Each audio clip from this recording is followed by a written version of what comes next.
can everybody please take a seat so we can move to the next part of our program here? Give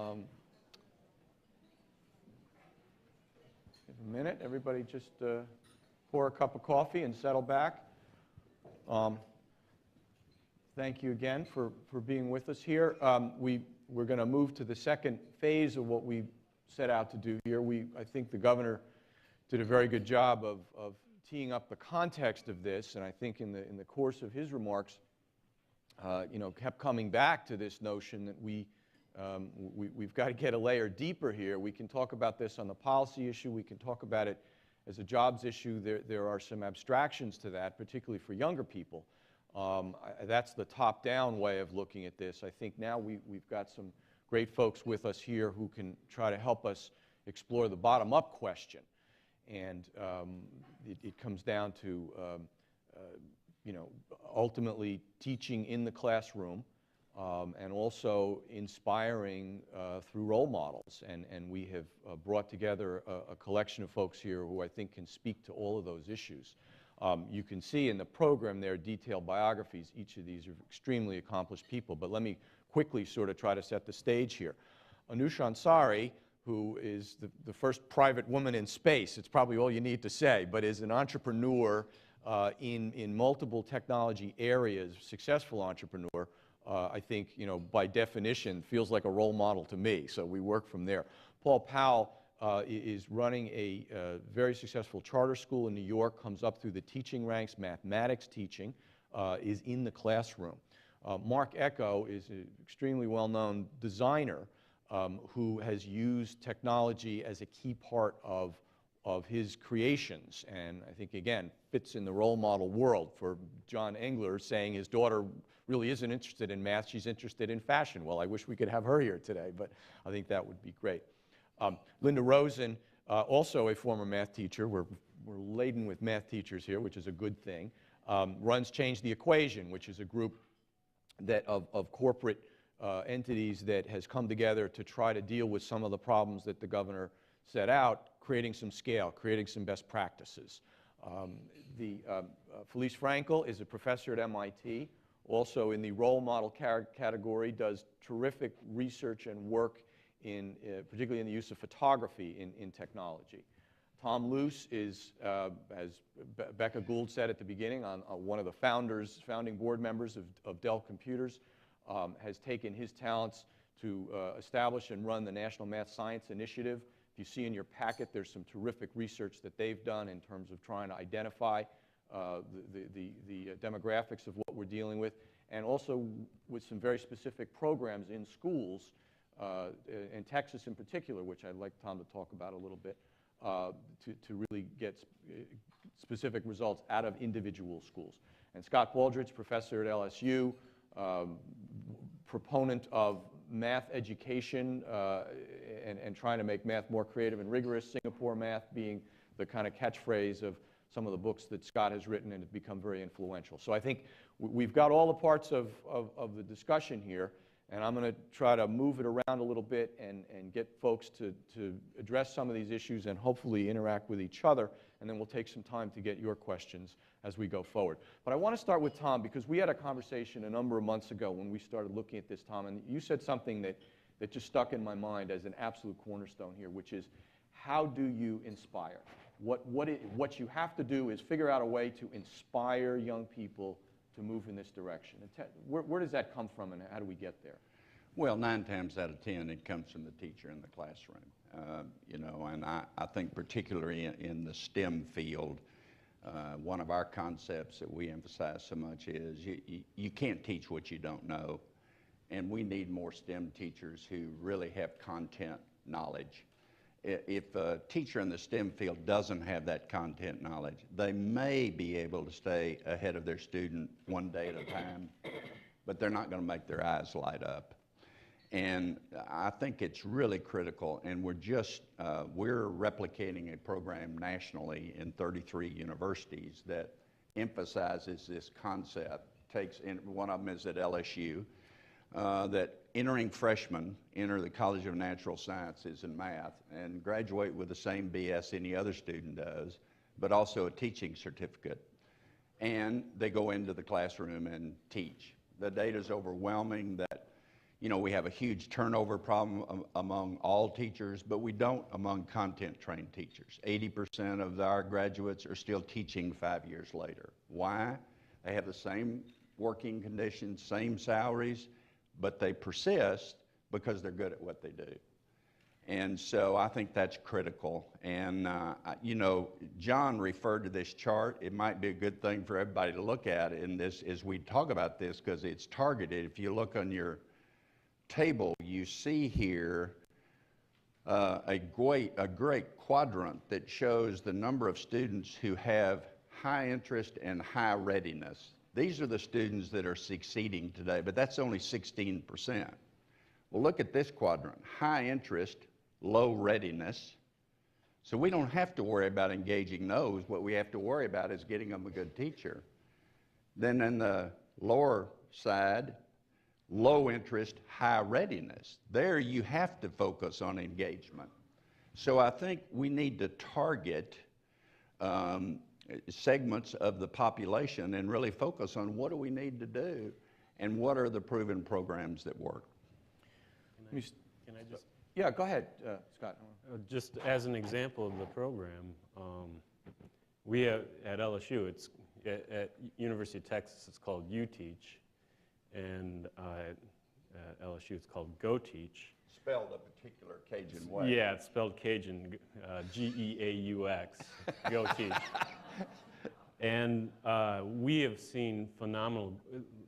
I just wanted to say, as an example of one of these programs, when we moved the program out of the College of Ed and into the College of Science, we saw we were only graduating 5 to 10 students a year as math teachers.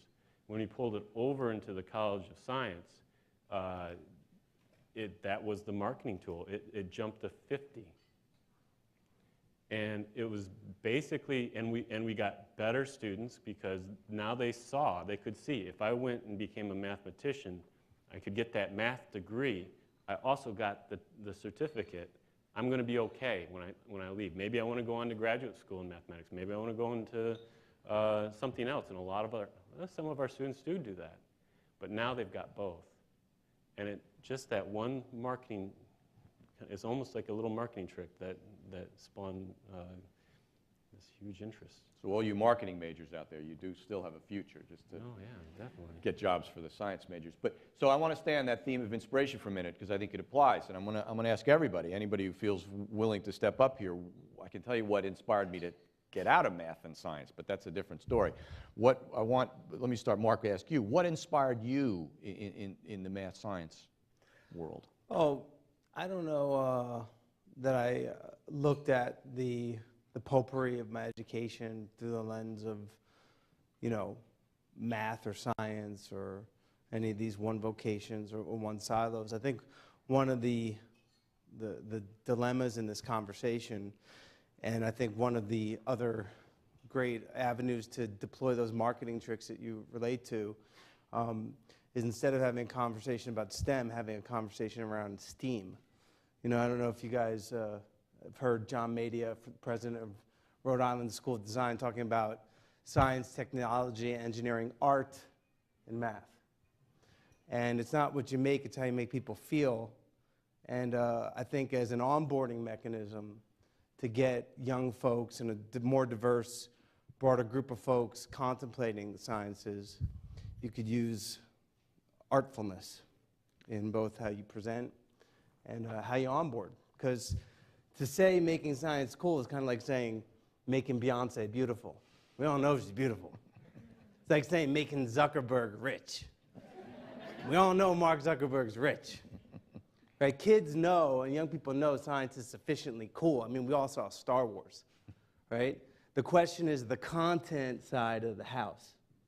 And hearing the governor talk about it and these data points that you're referring to, the question to me is, how do you productize this content issue? How did we get here to suddenly be like, oh, shit, people don't know how to, they have a degree, but they don't know the content. Where has the breakdown happened? Can I? talk.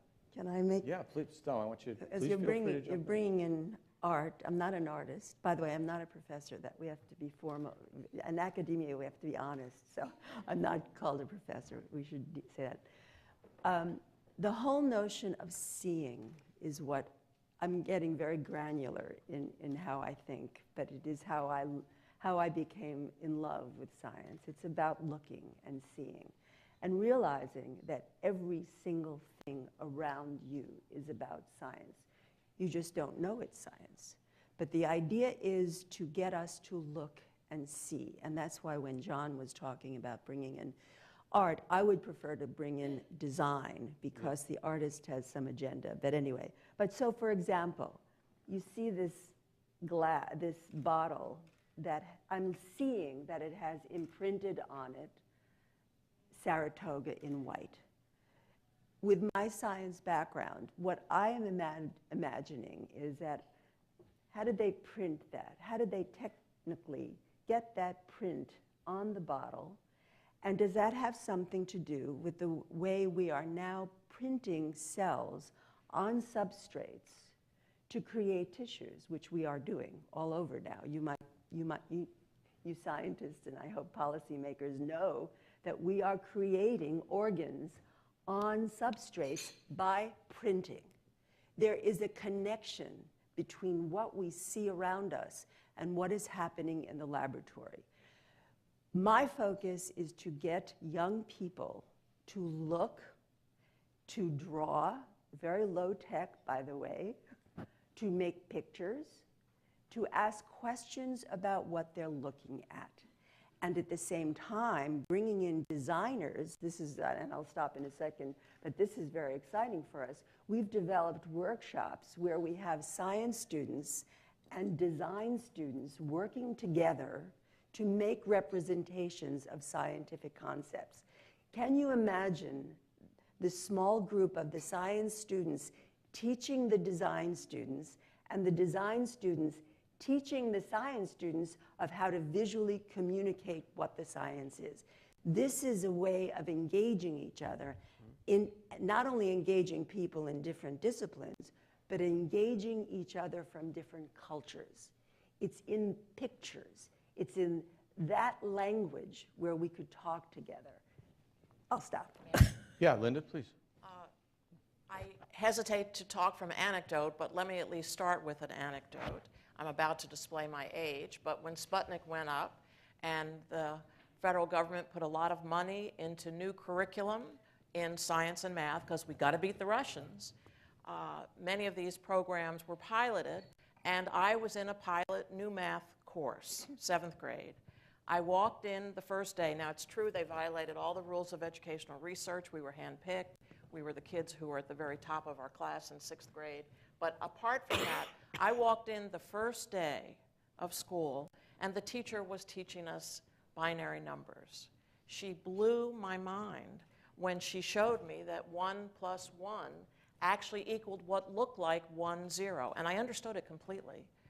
But it was such a way of taking a truth that I thought I knew and looking at it from a new lens, and helped me so significantly understand place value. This is one day. I came home and I said, well, I know what I'm going to be, just based on that experience. Now, I use that little anecdote only to show you that we never know what's going to inspire a kid in any one day or any one experience. So we have to drench their lifetime experiences in and out of school.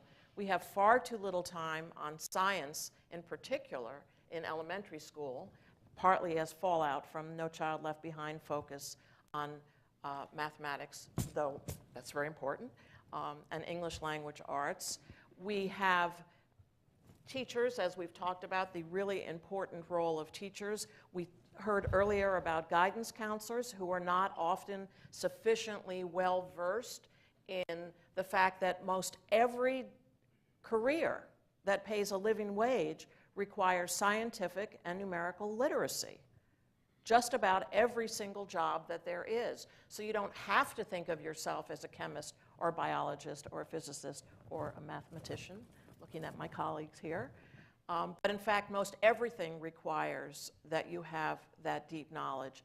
the out-of-school community is really latching on to STEM in significant ways. Sesame Street's this season is focused on STEM learning, and that's certainly getting a younger group preschool, and they are really trying to represent that. The 4-H Club, which is one of the largest youth organizations in the country, has STEM as its basic background. So what we have to do as a matter of deliberate intention is continually expose youngsters to STEM without saying, oh, this is science, it's important. This is mathematics, you have to learn it. We have to imbue it in their everyday experiences in their learning, and I'll stop there. Good, yeah. Paul? I think for me, math, I fell in love with math because the feedback loop is so short. You learn something, you practice it, you get it wrong, you practice it some more, you get it right. And I think for students and in great math teachers' classrooms, that's what drives success, and success breeds interest. And so when you look at that upper left quadrant, I don't believe those students are having that success or seeing the challenge, engaging with the challenge, persevering, and then realizing that feeling. And I think great math teachers do that. And so for me as a principal, we look for those great teachers. And I think about, Tom, your remarks about, you can't teach content that you don't know. It's certainly true. On a very small scale, we've started a math teacher fellowship where we take recent college grads who have a hard science background in math or chemistry or biology and train them to be teachers. Because you can't train deep content knowledge after undergraduate, but you can train teaching technique. And so one of our master teachers, in fact, came through that program, and she is unlocking that passion in our students every day. Right now, actually, she's teaching. You raised a big issue, Paul, which is from the teacher community, right? There's a wide disparity of standards of what it takes to be a math teacher or a science teacher, right? Tom, have you? Well, yes, and we are addressing part of that with content and also making states change their certificate procedures, because we really need to do that, and I think that's a tremendous focus. But I want to go back to what Governor Engler said, because I think it's important in this context of what we're talking about, is that we all have an obligation to focus on the fact that whatever the best ideas are, we have to take them to national scale. Let's don't forget, in our K through 12 system, we have 50 million children in our public schools. 50 million. So I'm all for a program that helps 1,000 students. That's wonderful for those 1,000 students. But we've got to take things to scale that help 50 million. And you can't cure the national competitiveness problem. You can't cure structural unemployment unless you take things to scale. And that means the discipline to say, as John Engler was saying, we've got to stop right now and say, okay, what do we know today? Don't let perfect be the enemy of the good. And let's replicate what we know works today, at least on scale. We can continue to have a continuous improvement feedback, but we've got to start taking these things to scale. And I think the way we're doing that is with private-public partnerships. We cut across geographic lines, local districts, state lines, all of that, by giving matching grants and making the school step up with contributions, the state step up with contributions, but matching the private sector. And we're in 20 states, we'll be in 33 universities, 350 high schools. You've got to prove you can do it on a national scale and that it works in every kind of school. And that's what we desperately need. Anousheh, I want to get to you, because I think we're talking about this inspiration question, and finish your thoughts on that, because you're doing it you're not doing it just personally, but you are looking to inspire more broadly. Tell us about your experience. I think it's important for us to think about how can we inspire people through their imagination. And I think sometimes with the way we teach in public schools especially, we try to box people's thinking. And when we box them, we limit their imagination. And for me personally, I was fascinated by the stars. I mean, it was a very simple, passion for night sky, stargazing and looking at the stars and wanting to know more about it.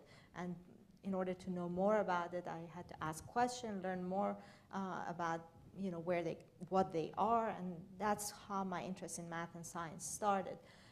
But we don't have a lot of these things happening today, and for each person is different.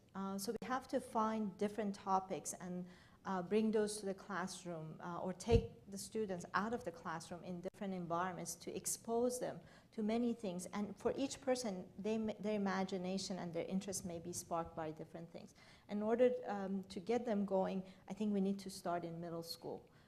It's much harder to inspire a high school student or a college student, but it's much easier. And I think if we get them interested, if we get them hooked in middle school, then the chances are that they will continue as they go through the school system. Does that, Mark, I want to ask you, and Linda, Sesame Street, maybe the problem's solved. If Sesame Street's on the case, maybe we've made some progress. Is that the sort of thing that you think has to happen? Is the media and the entertainment world and the art world, are they where we have to really gain some ground here? Yeah, I think, we talk about scale, and one of the ways to kind of run the interference when you're dealing with the well-intended local control issues, like the governor brought up before, is that often scale is a very hard thing to get to when you think about the notion of how long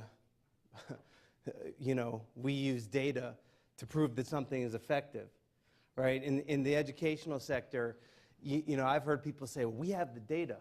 It's been 10 years. We have the data. But in the private sector, you're moving in a much quicker iterative loop. So by the time you've caught up to the data to deploy something to scale, there's been a cultural psychological shift at the consumer level. So, the big kind of heads up, and one of the roles, I think, of media, private sector, is that, look, this technology age, for better or worse, is going to, I think, in this great country with all these diverse thinkers and creators and innovators, is going to drive to these solutions. If it's the Sesame Streets of the world, which I think are a small piece of it, or the Facebooks of the world saying, you know what, this is an opportunity to monetize. And if you look at the music industry, folks, if you look at publishing, technology has cratered industries, right? So there has to be this kind of hyper-awareness that if the well-intended local guys on the ground can't think larger to scale, we can't just have a cosmetic issue of scale. It's kind of like having a broadcast network and saying, like, we're, nothing's going to rate higher than the Jay Leno show, at the 11:30 hour. You don't take and do, a Menlo Park, New Jersey version of the Jay Leno show. There's a reason Jay, that's scale, okay?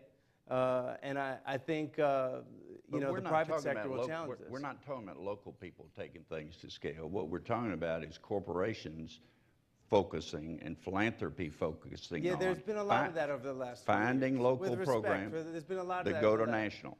For 10 years, I've spent probably about a third of my income, and I'm not Bill Gates rich, but I've done pretty good. And I've used a lot of my income trying to fight this fight. And I could tell you, building curriculum products, where it's kind of like building the ultimate Dyson vacuum and not having a shelf to sell it on. Okay? So even when you find the solutions, if the evidence is only anecdotal, or if it's not up to the certain rigor or the standard, if it can't be measured by this rubric or this standard, it can't scale. And then what it becomes is a nice after-school program.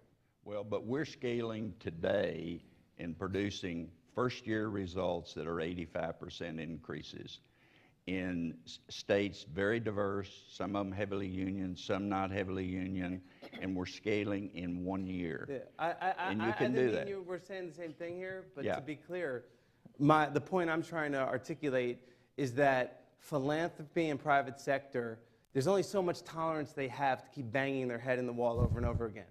Right? It's kind of like what do they say, definition of insanity, doing the same thing over and over and expecting a different outcome, right? So there's a certain point that the folks on the ground at the local level have to start being less xenophobic, oh, it's my kids are good. Those kids are the problem. It's all of us, folks, right? Yeah. And scale is something that if we really want to have a sober conversation about it, be prepared to be uncomfortable a little bit in your own skin. That's all. Oh, we got it. This is getting very. First, we're going to get you guys together. I got to get back to you on one point. I just want to add to Mark's comments that I think, and maybe I'm wrong, but you're saying in order to bring things to scale, let's just break the box. No, I'm not suggesting that. Well, but think outside the box. I would have said that. Okay, well. I didn't say that. Fair enough. Yes. Fair enough. But think outside the box. Yes. And understand that we can reach our children in vastly different ways than we could 20 years ago. Sure. So, for example, whether we like it or not, almost every kid in America has an Xbox or a PS2 or some PS3, mobile device. There's a PS3 now. Some mobile device that we could show them things that they would be excited about that, without them knowing it, would be teaching them some mathematics. Right? Sneaky, yeah. In order here, Felice, you had a thought, and then I'm going to ask Linda. The notion of scalability is critical, of course, but what has to go along with this, and I say this very unfortunately, and forgive me if I insult some of you, but what goes along with that is evaluation. That in every attempt to scale things, that is, i.e. getting more funding, you have to show by numbers. And the evaluators who are now deciding, there's a whole new career of profession of evaluators. And obviously I have my problems with that, otherwise I wouldn't be bringing it up. But I'll back you up. Thank you. It's driving us crazy because, for example, we have what we consider, and all of the faculty involved with our Picturing to Learn program. We had a program for undergrads. We wanted to bring it to middle and high school. We're asking students to draw what they are learning in order to teach their mothers, or that is to bring in the generations, And what we're finding is their misconceptions. It's incredibly exciting. Go on our website, www.picturingtolearn.org. I am paying for it myself because I couldn't get more funding, and that's what I'm getting at. The evaluators, because we wanted to continue to bring the Picturing to Learn program, we did not have control studies.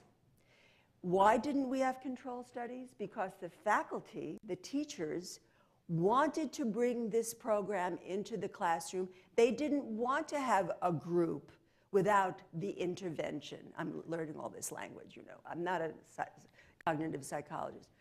So we didn't have formal data. It wasn't formalized because we did not have the balanced contrast with the control group. We are convinced we're onto something, actually very simple. Making a representation clarifies your thinking as you are making the representation. This is nothing brilliant. This is what I do all the time. I make pictures. In order for me to understand how to make a really good picture, I have to understand the science behind it. Okay. I would claim that scientists in general think that way. Scientists think that way. But the point I'm getting at is I couldn't get more funding because I didn't have the right control study. I don't know what to do. I mean, I meaning we, our group. We're going now. That's NSF. NSF won't touch it at this point. Maybe there are new program offices around. But here, we had a wonderful program funded by NSF. But because the evaluators told us that we didn't have a formalized group, it ain't fundable, and therefore not scalable.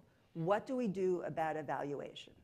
Well, I think that plays to some things Linda has in mind. So there are several comments I'm going to try to pick up on and hopefully weave together. You're absolutely right that the corporate community has been very generous in their philanthropy. The members of Change the Equation, over 110 companies alone, and that's not the whole corporate community, Mark, we have to talk,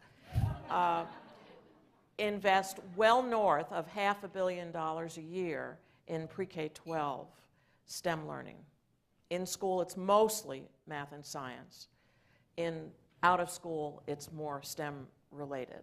And they are frustrated. That's a lot of money and not a lot of results. So if you're thinking about being a scientist and collecting data, and I mean that sort of in a generic sense, you'd have to assume that not all the programs are equally effective because the needle hasn't moved sufficiently. So part of the reason that these companies came together to form Change the Equation, which is a nonprofit, nonpartisan organization, was to help them be more strategic in their philanthropy. And their sort of drumbeat is of the whole proliferation of programs, and frankly, everyone and their aunt and uncle have STEM in their name and are promising and are using all the buzzwords and are promising to deliver nirvana for kids. In this whole plethora of programs, how do we, the corporate community, recognize quality? And there must be a small number, and quality counts for us more than quantity, because we're real worried about the return on our investment. And in identifying a small number, and I don't know how many hands I need for that small number, but it's not quantity, it's quality. And yes, we do need some notion that we will get results. So that's sort of the other side of the evaluation and the accountability. One of the strengths of the No Child Left Behind Act was it said we can no longer wallpaper holes in our learning. All those youngsters who are not really succeeding, we have to figure out, we have to recognize them. And that's the beauty of disaggregation of data. And may we never lose that going forward, no matter what happens in the reauthorization of ESEA.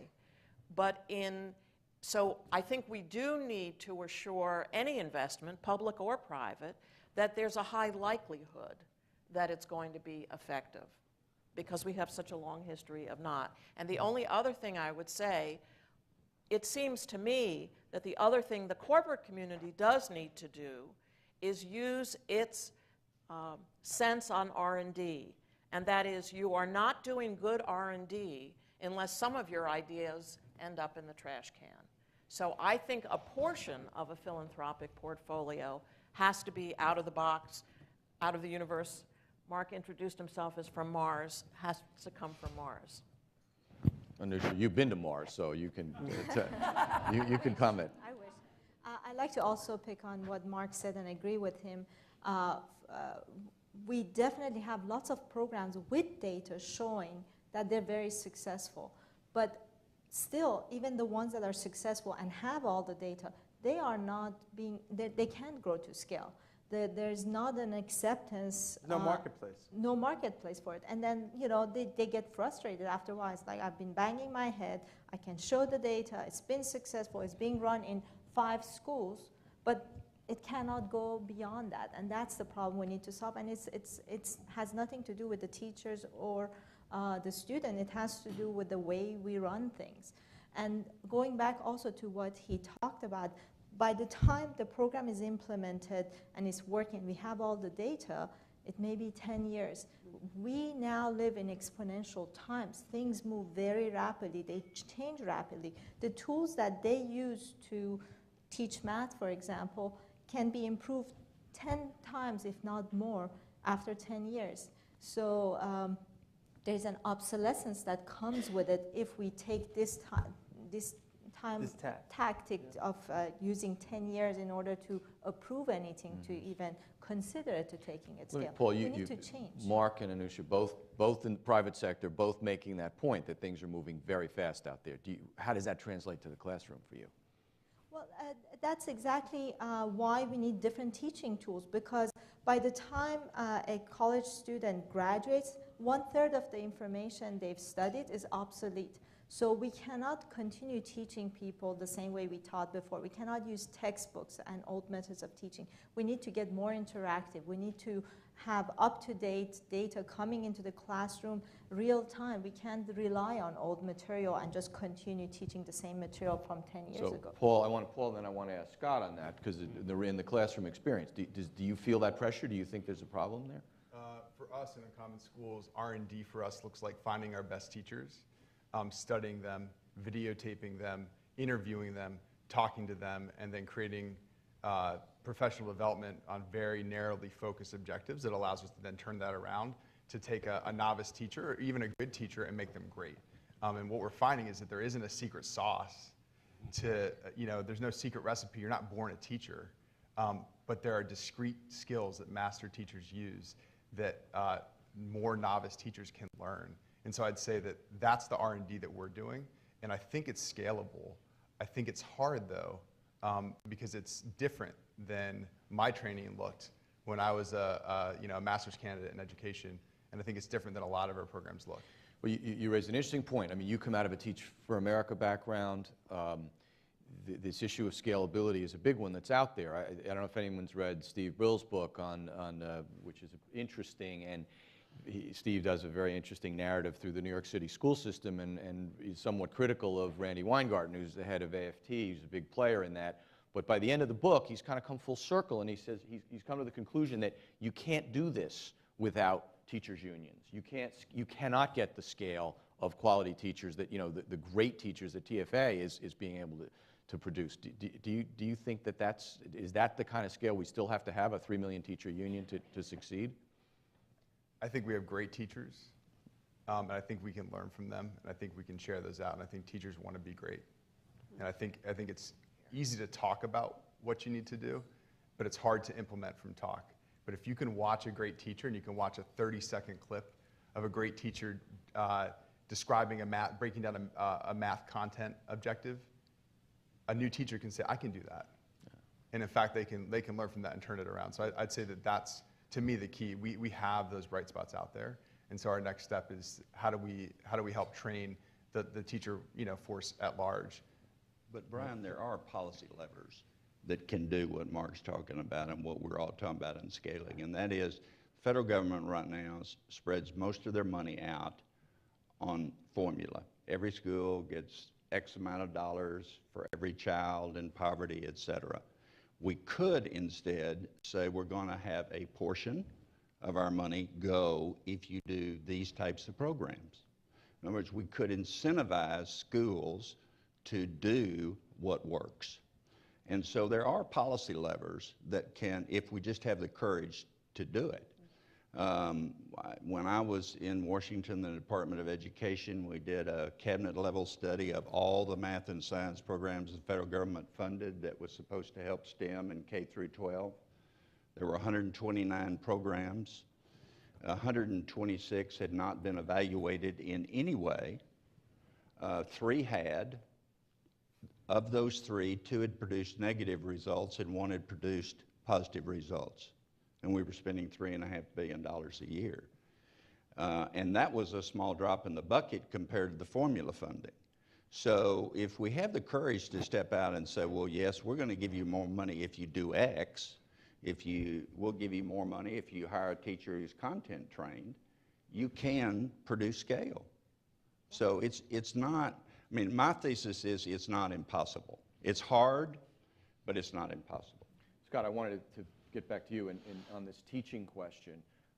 And also, a separate question is, when we talk about math and science, we loop them together, but they're not really the same thing. I mean, they're taught differently, right? And when you guys talk about the changing nature of science, et cetera, I don't think math changes all that much. And that's what, I think part of where you're coming from is a very fundamentalist perspective here. There's certain things people just have to learn.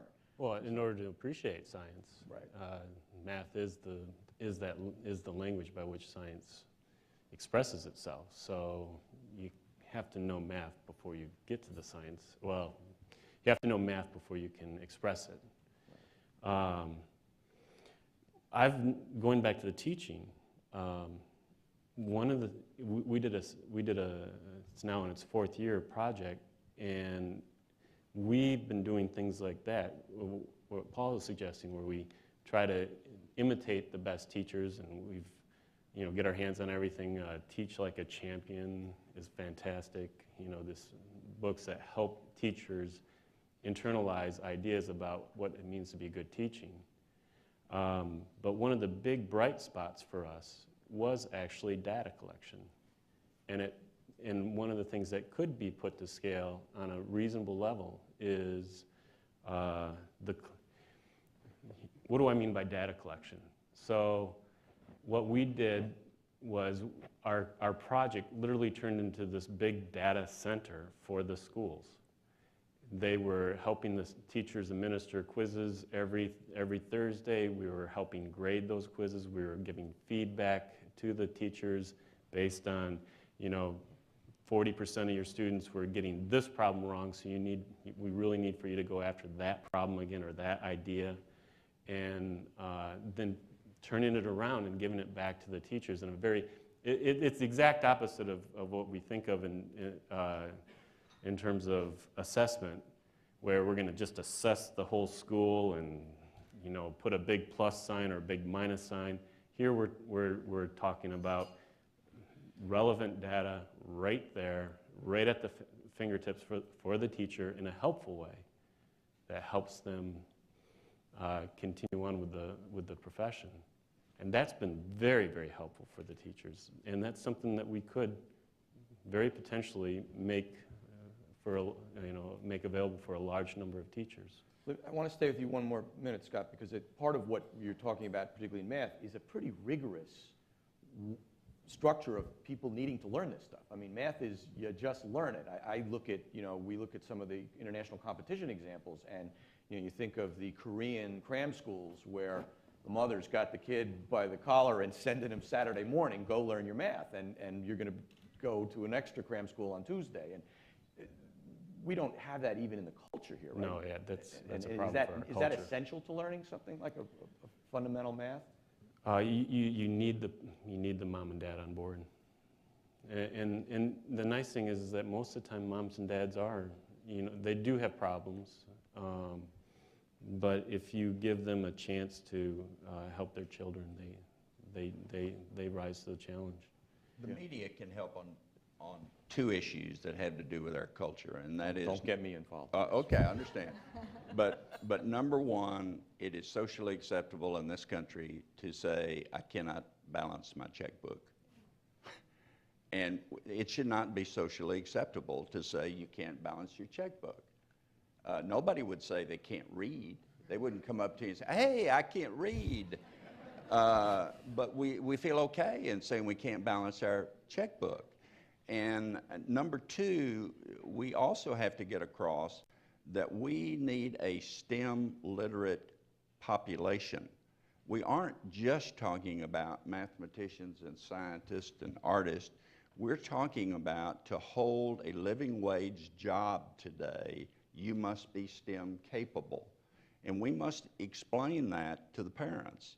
The equivalent of the automobile assembly line job of 40 years ago, a job you could have and support a family, have a living wage, have benefits. The equivalent of that today is working on the chip factory floor at Intel. That requires a community college degree in semiconductor manufacturing. You have to be computer literate. You have to read technical manuals. Everybody has to be proficient in algebra if you're going to hold a living wage job. And we need to talk about that. I would love for us to see, we convinced the public that every child in elementary school needed to read. Our next challenge is we need to convince the entire country that every child must conquer Algebra 2 at a minimum, because if you're going to have critical thinking skills and have a living wage job, you have to have conquered algebra. If I could add to that. Can we say calculus? Okay. Up in the but let's ante just start. already. I'd say calculus in high school and algebra in middle school. Don't call it calculus, that's the key. Well, That stopped me. okay. Yeah. Can I make just one comment? Because I think it's fascinating to think about the culture piece. I've been studying our best teachers in uncommon schools and going out and kind of sharing their best practices, calling it, you know, great math lessons. You know, what do great math teachers do? And one of the things that the best math teachers, so math teachers who are, you know, whose students are ranking in the top 20 in terms of intermediate test scores in New York State. Their students are practicing a ton. They're not afraid of building automaticity and then teaching concept. And so I think we have there's some terminology that, is pejorative in terms of that practice, drill and kill, things like that. But I wouldn't say it's drill and kill, it's drill and then master, and then get to higher mastery. And so I think, we can't be afraid to practice and get our kids there. We do double time in math, so it's 2 hours a day, and it's made a huge difference. You got to do the right thing with those 2 hours.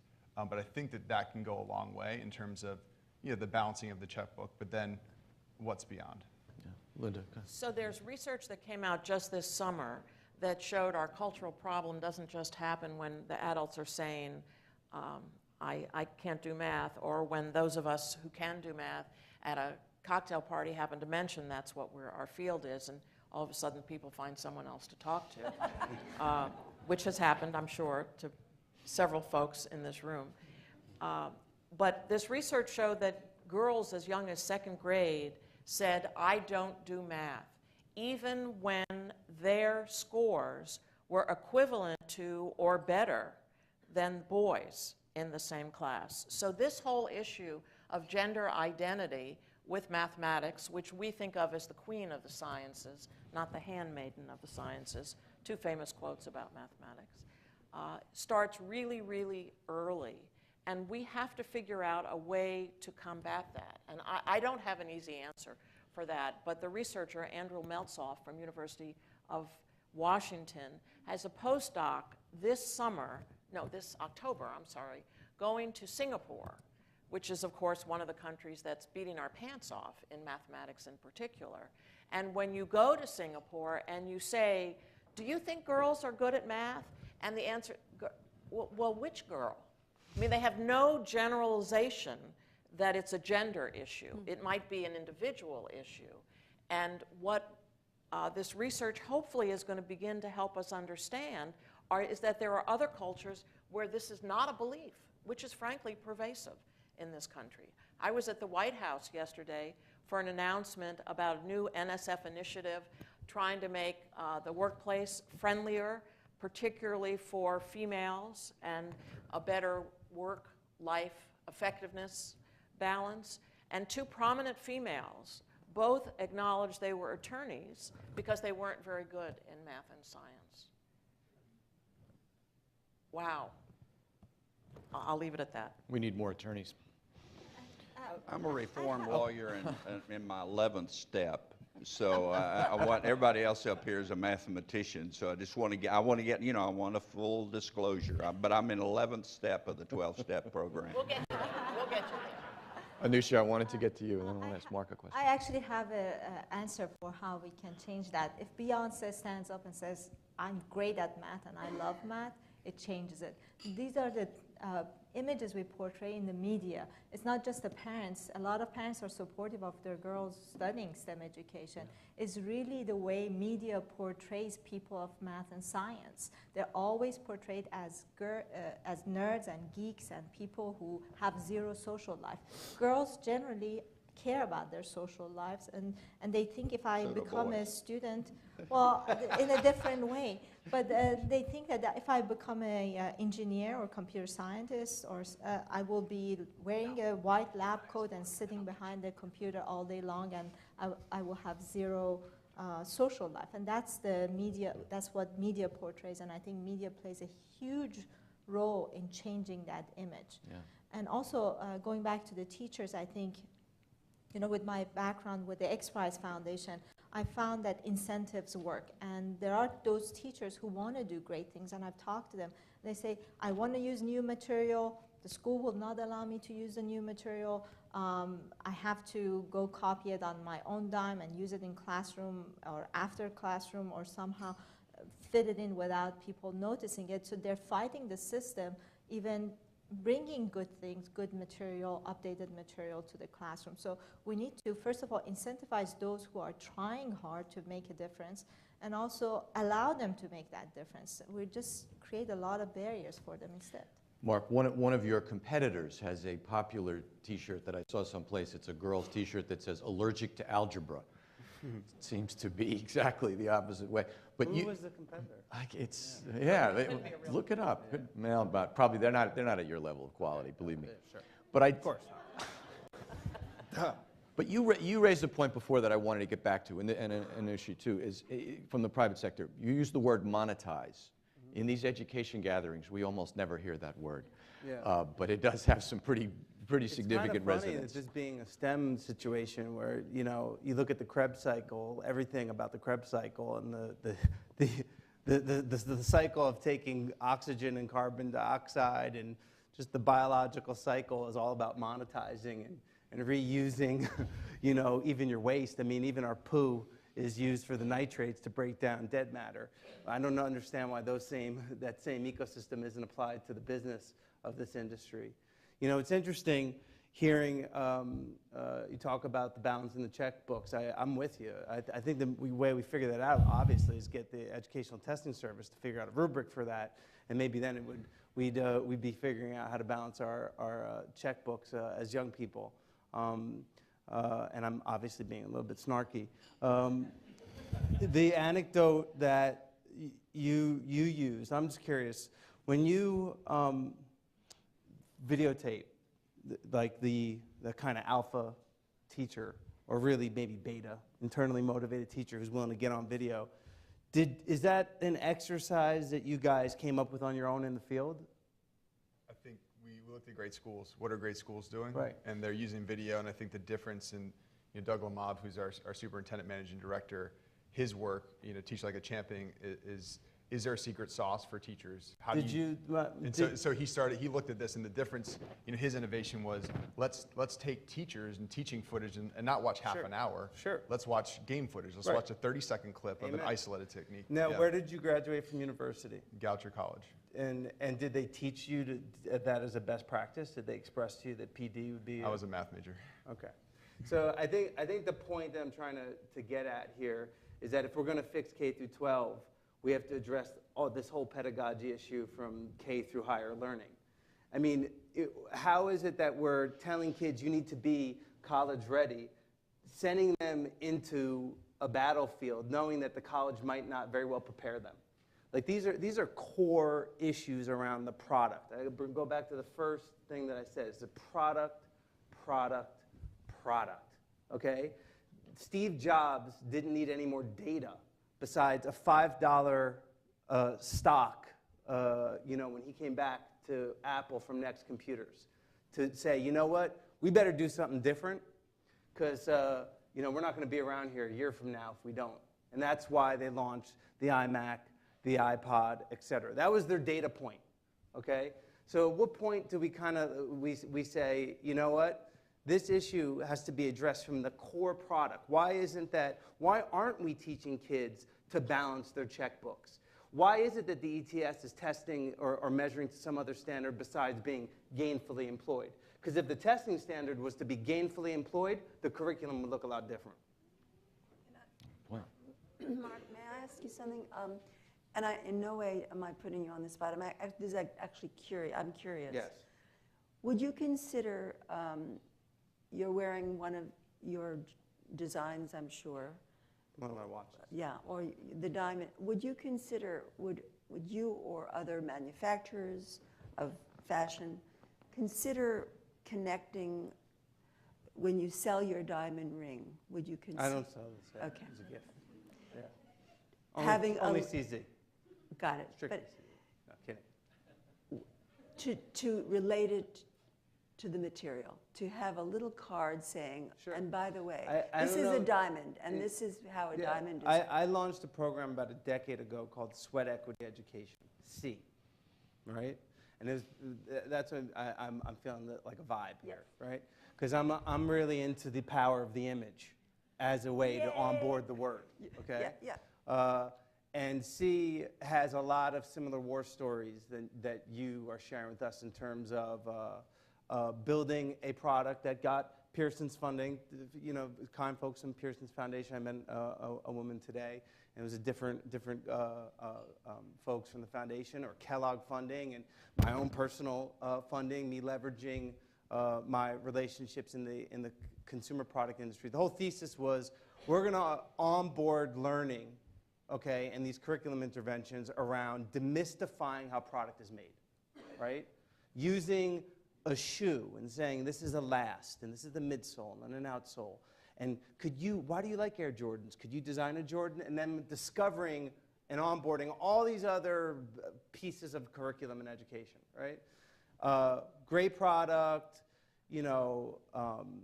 really great evidence, no shelf space. So I've leveraged my relationship. I've gone to Macy's. I've sold a watch product that was designed in a competition by a kid, all right? Where we culled it down from 1,000 kids to this one watch. Just there's no shelf space to onboard this stuff, inside the school where the consumer is, the consumer being the student. So these are really deep issues. And I know that my tone is a little bit abrasive, and I'm a little bit piss and vinegar, and I apologize for that. But this is frustrating. It's like the most youth unemployment ever on record now. Okay, college business degrees being sold like this, right? More business degrees being sold, but jobs going like this. So there's obviously a core mechanic here that happens to be with the product quality. And are we being genuinely, authentically sober and saying we're just keep pushing our kids, teaching them the same bad habits that we learned? And I'm not saying blow it up. I'm just saying we gotta measure the standard of you know what private industry can do besides philanthropic? Tell the test makers what they should be testing for so that person could go on and have an effective, independent life and being gainfully employed. That's a much different conversation, no disrespect, than calculus. Calculus is a facet of it. It's a different metric. Mm-hmm. But just to say more, something that businesses can do right now, right away, and would be immensely helpful is to open up their doors to sophomores in college. Yep. Let them come in as sophomores interns. In high school. Even better. Yeah, even better. But an opportunity where they're, and I know we do that, but now I'm talking about scale. Right. So, there's the odd person that does it and so on. And not,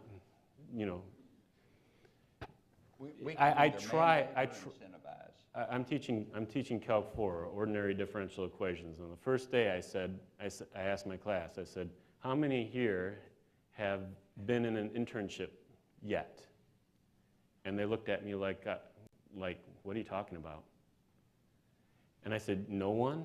No one here has been in an internship with a company? You got to get out into a company right next summer. And so how do you make that, how do you market it at the school? How do you get the companies involved? That's manpower, that's energy, and so on. But schools are starving for it. I mean, the universities want that type of interaction with their students. So Paul Otellini, the CEO of Intel, has challenged the corporate community to double the number of undergraduate internships, and that's part of the Jobs Council work. He's the chair of a subcommittee. And there are companies that are beginning to step up to the plate. And all I can say about high school internships is stay tuned. Right. This is fascinating and could go on, but we want to get a moment to engage some of the folks in the audience here. So Jim has a microphone, and if we've got some questions, there's a couple right over there, Jim. Hi, my name is Anousheh Yagubian. I'm from the American Association of University Women.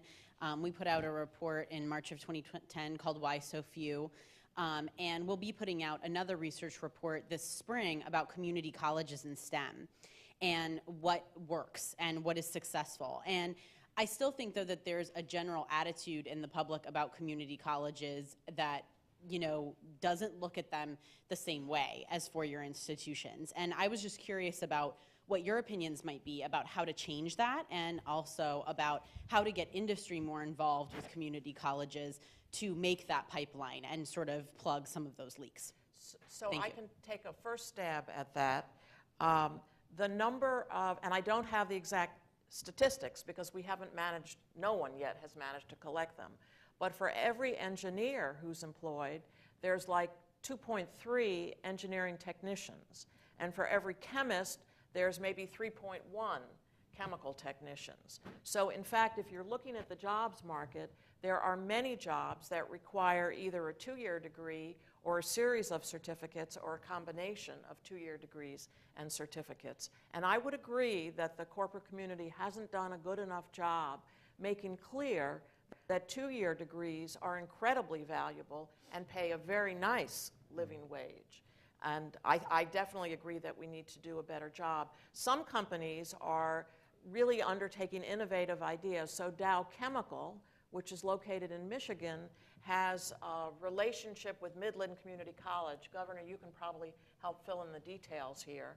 But there are 3 chemical companies in this area, and they have a certain ebb and flow in their own workforce needs for chemical technicians. So they have forged a relationship with Midland Community College to have heavier internship components of that 2-year degree when in fact their workforce needs are greater.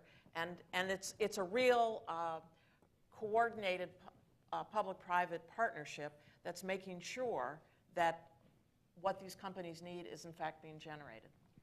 It's critical, and Governor Engler, when he was at the National Association of Manufacturers, really focused on this because to keep manufacturing jobs, we need skilled workers that are going to come from community colleges.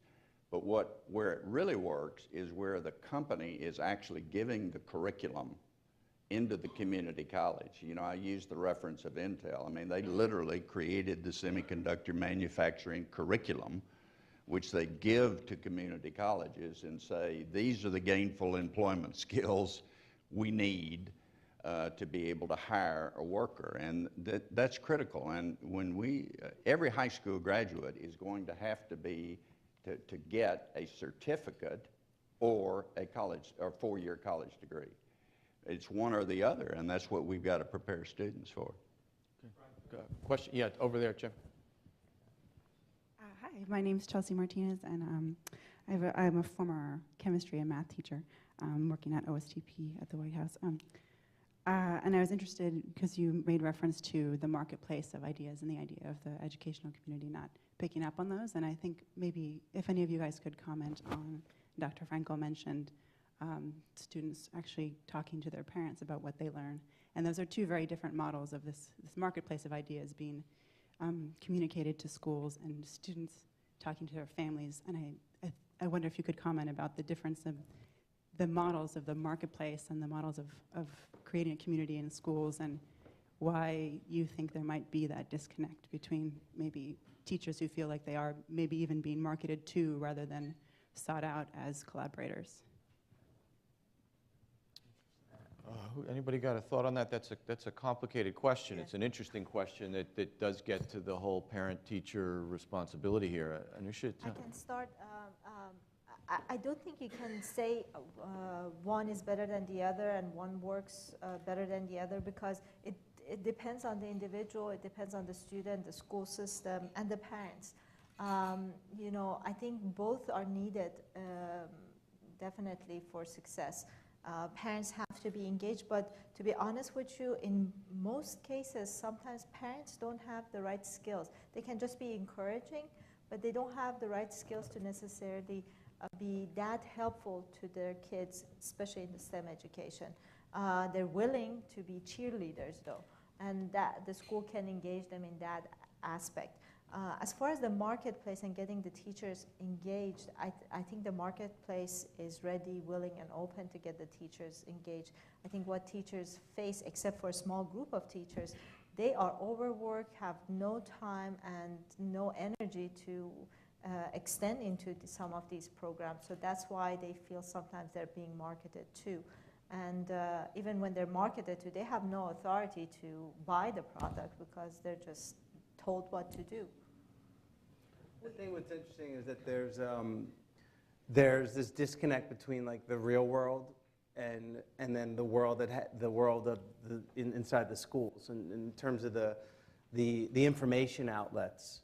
It's more of a inbound push if you're a teacher or an operator inside of a school, having to operate your social network within the confines of how your district defines that. But the real world operates on the LinkedIns and the Facebooks of the world, and so there's not like there's not a tidy mechanism that's been adopted, and you get this more inbound solicitation, I would imagine, as an educator.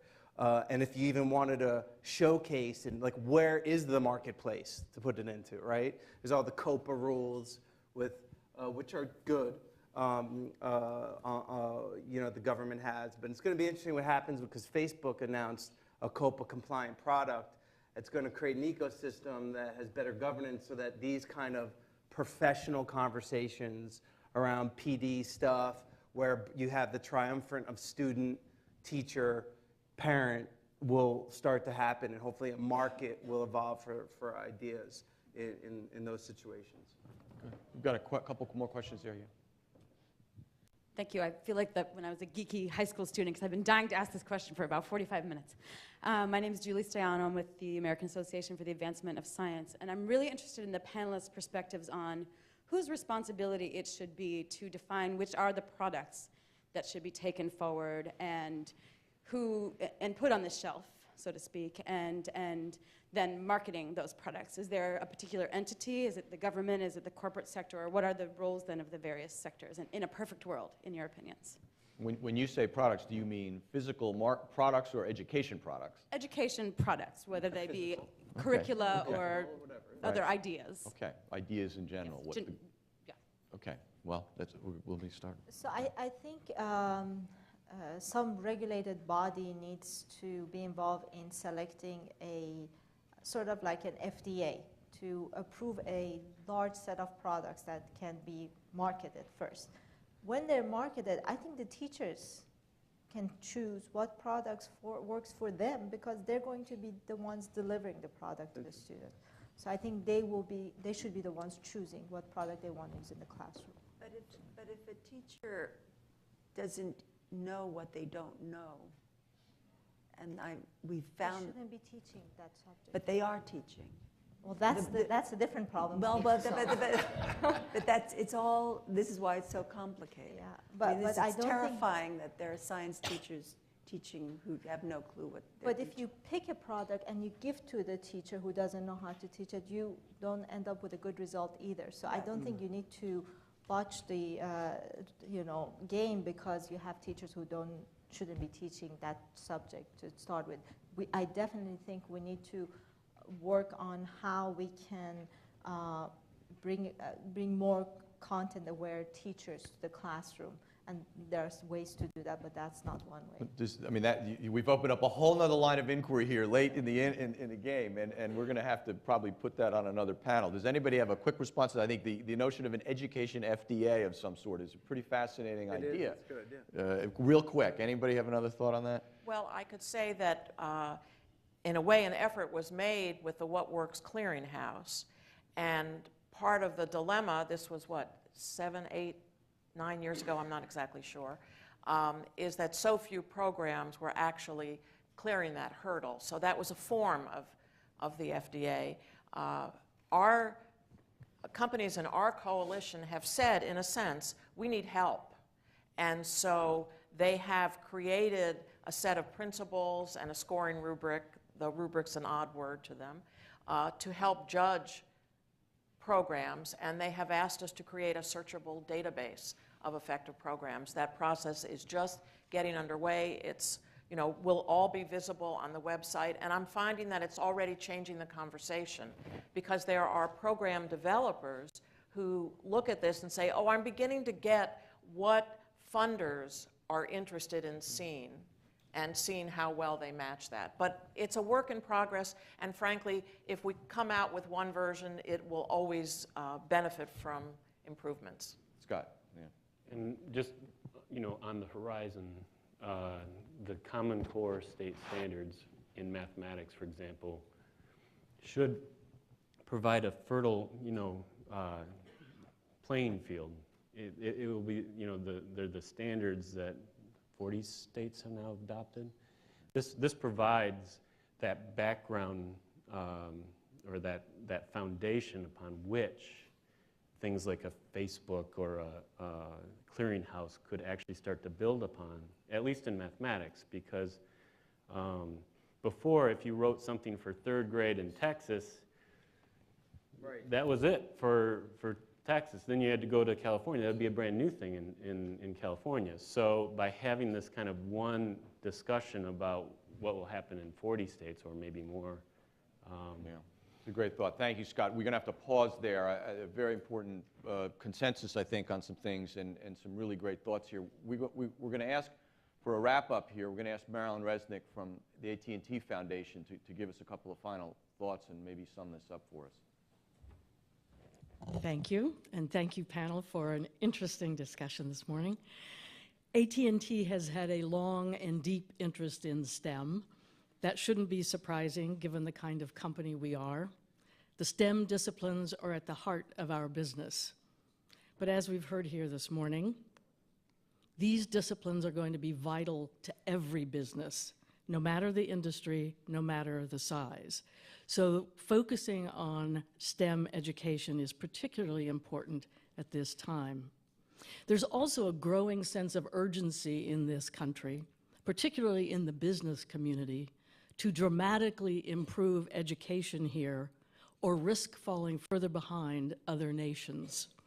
We believe that investing in education is one of the most important things we can do to help America remain a leader in a fiercely competitive global marketplace.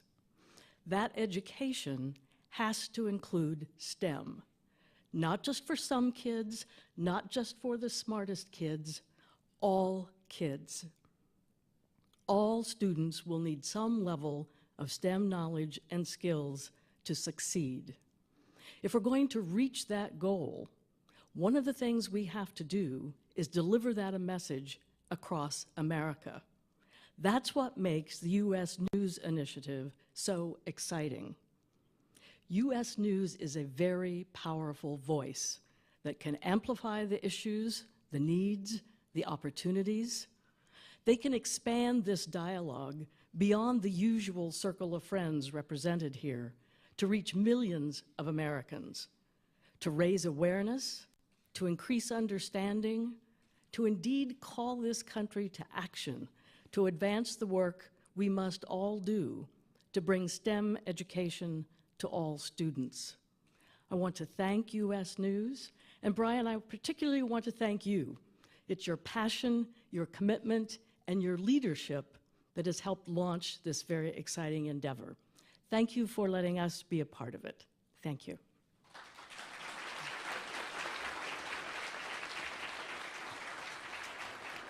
All right, now I'm really on the spot.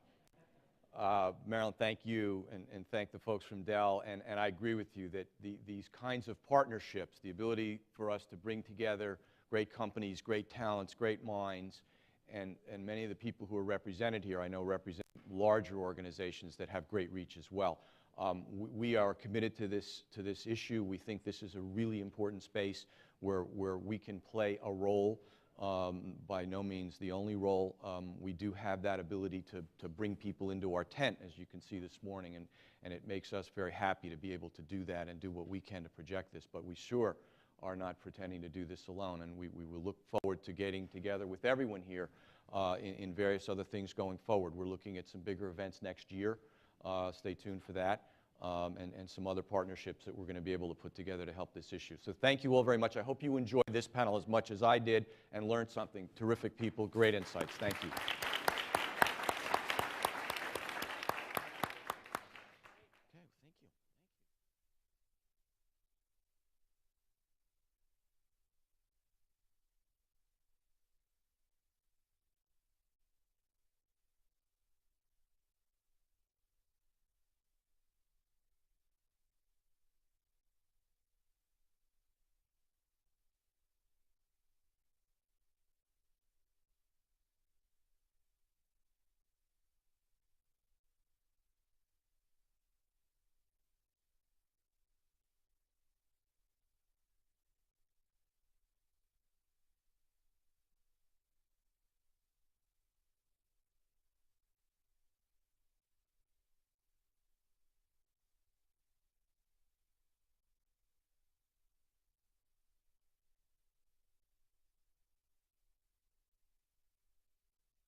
these programs. When we moved the program out of the College of Ed and into the College of Science, we saw we were only graduating 5 to 10 students a year as math teachers. When we pulled it over into the College of Science, that was the marketing tool. It jumped to 50. And it was basically, and we got better students because now they could see. If I went and became a mathematician, I could get that math degree. I also got the certificate. I'm going to be okay when I leave. Maybe I want to go on to graduate school in mathematics. Maybe I want to go into something else. And some of our students do that. But now they've got both. And just that one marketing, it's almost like a little marketing trick that spawned this huge interest. So all you marketing majors out there, you do still have a future just to get jobs for the science majors. So I want to stay on that theme of inspiration for a minute because I think it applies. And I'm going to ask everybody, anybody who feels willing to step up here, I can tell you what inspired me to get out of math and science, but that's a different story. Let me start, Mark, ask you, what inspired you in the math science world? Oh, I don't know that I looked at the potpourri of my education through the lens of, math or science or any of these one vocations or one silos. I think one of the dilemmas in this conversation, and I think one of the other great avenues to deploy those marketing tricks that you relate to, is instead of having a conversation about STEM, having a conversation around STEAM. I don't know if you guys have heard John Madia, president of Rhode Island School of Design, talking about science, technology, engineering, art, and math. And it's not what you make, it's how you make people feel. And I think as an onboarding mechanism to get young folks and a more diverse, broader group of folks contemplating the sciences, you could use artfulness in both how you present.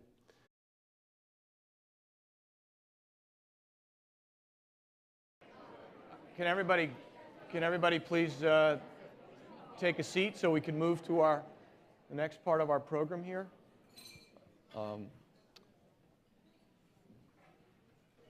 a minute. Everybody just pour a cup of coffee and settle back. Thank you again for being with us here. We're going to move to the second phase of what we set out to do here.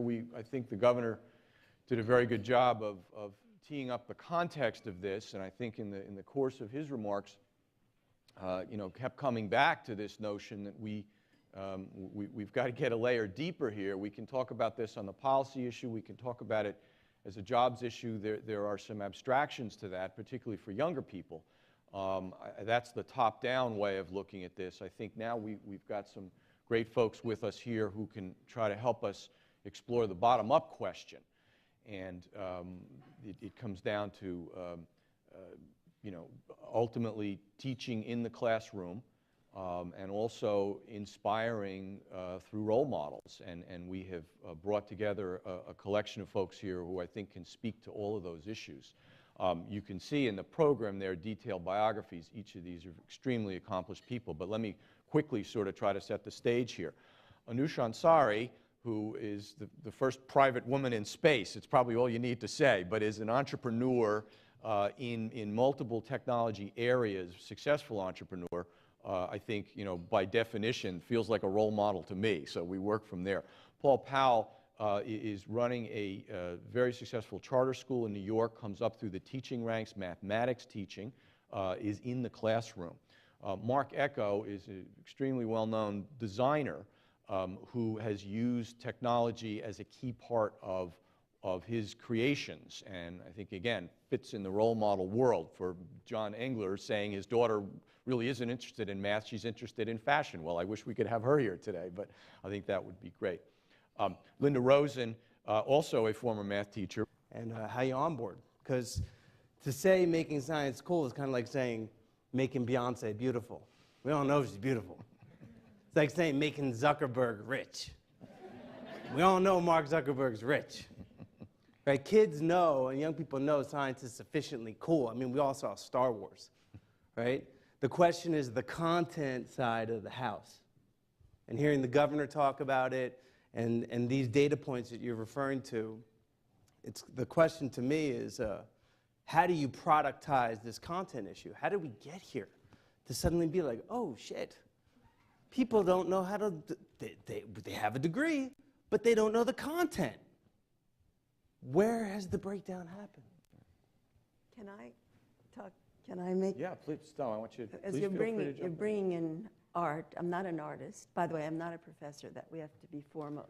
In academia, we have to be honest. So I'm not called a professor. We should say that. The whole notion of seeing is what I'm getting very granular in how I think, but it is how I became in love with science. It's about looking and seeing and realizing that every single thing around you is about science. You just don't know it's science. But the idea is to get us to look and see. And that's why when John was talking about bringing in art, I would prefer to bring in design because the artist has some agenda. But anyway, so for example, you see this bottle that I'm seeing that it has imprinted on it Saratoga in white.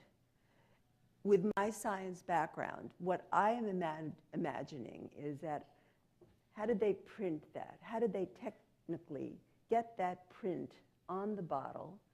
And does that have something to do with the way we are now printing cells on substrates to create tissues, which we are doing all over now? You scientists and I hope policymakers know that we are creating organs on substrate. One day at a time, but they're not going to make their eyes light up.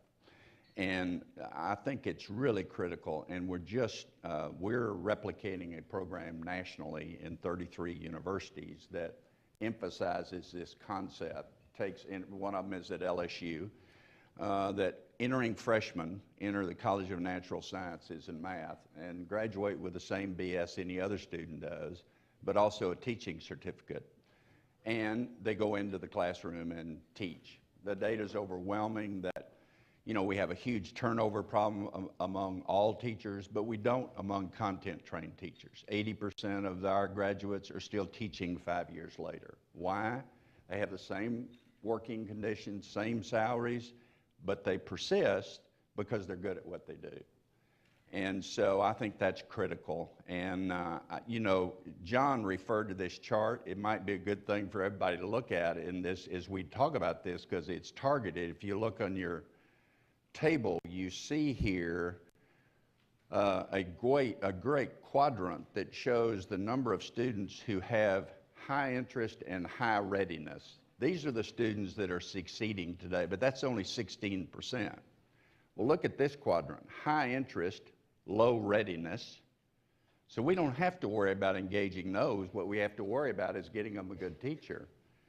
Then in the lower side, low interest, high readiness. There you have to focus on engagement. So I think we need to target segments of the population and really focus on what do we need to do and what are the proven programs that work. Can I just? Yeah, go ahead, Scott.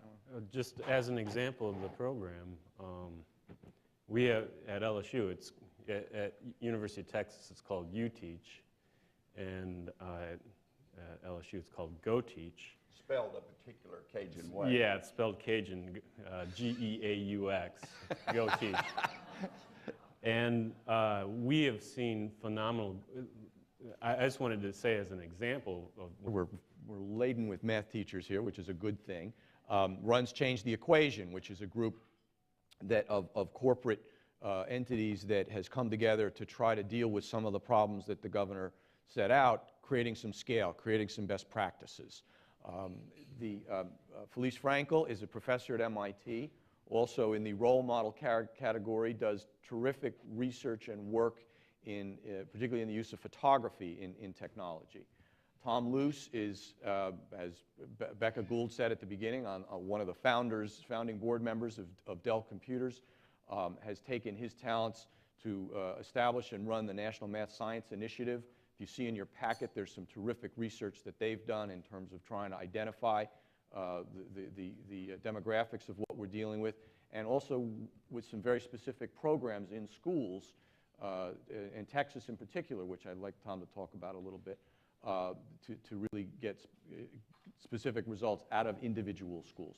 And Scott Baldridge, professor at LSU, proponent of math education and trying to make math more creative and rigorous, Singapore math being the kind of catchphrase of some of the books that Scott has written and has become very influential. So I think we've got all the parts of the discussion here, and I'm going to try to move it around a little bit and get folks to address some of these issues and hopefully interact with each other, and then we'll take some time to get your questions as we go forward. But I want to start with Tom, because we had a conversation a number of months ago when we started looking at this, Tom, and you said something that just stuck in my mind as an absolute cornerstone here, which is, how do you inspire? What you have to do is figure out a way to inspire young people to move in this direction. And where does that come from, and how do we get there? Well, 9 times out of 10, it comes from the teacher in the classroom. You know, and I think particularly in the STEM field, one of our concepts that we emphasize so much is you can't teach what you don't know, and we need more STEM teachers who really have content knowledge. If a teacher in the STEM field doesn't have that content knowledge, they may be able to stay ahead of their students